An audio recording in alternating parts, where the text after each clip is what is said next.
نیروهای دولتی عراق با کمینگاه‌های جنگجویان فرانسه اشاره خلیجه در ولایت انبار ضربه زدند و با دفاع ساکنان محلی در اثر این حملات اهالی آسایشگاه تلف شدند. حکومت عراق سعی دارد انتقام روان اسلامی را که مناطق وسیع کفار اشغال کرده‌اند از پایان ببرد.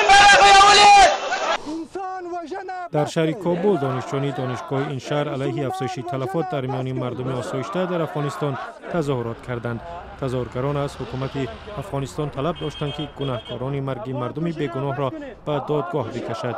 در ماه رمضان در سراسر افغانستان 10 نفر بر اثر حمله‌های تروریستی و جنگ میان نیروهای حکومتی با تندروان کشته شدند.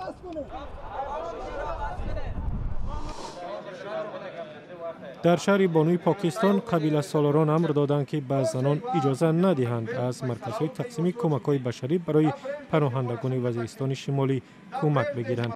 با گفته قبیله سالاران در نوبت‌های دراز ایستادن زنان مخالف عرف و عنعنه‌های قبیلوی است.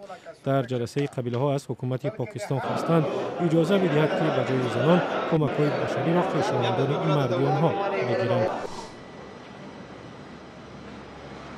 و در شهر پیشاور پاکستان بر اثر ترکش در یک نقطه مواد سوخت 4 نفر کشته شدند. فروشگاه گاز مایع بنابر رعایت نشدن معیارهای امنیتی ترکیده است.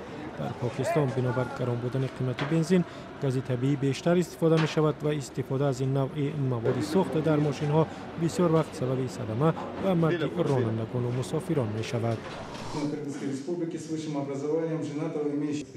در شهر بیشکک پایتخت قرقیزستان اعلان حکم 28 مقام سابق حکومت شروع شد که به مرگ 10 نفر در تظاهرات ضد حکومتی متهم می شوند. در بین آنها قرمانبک باقیف رئیس جمهوری پیشین قرقیزستان نیز است که او را غایبانه محاکمه می کنند. در تظاهرات ضد حکومتی سال 2010 در قرقیزستان که با سقوط رئیس جمهور قرمانبک باقیف انجامید تقریبا 90 نفر کشته شدند. ممکن است که اعلان حکم 3 روز ادامه کند.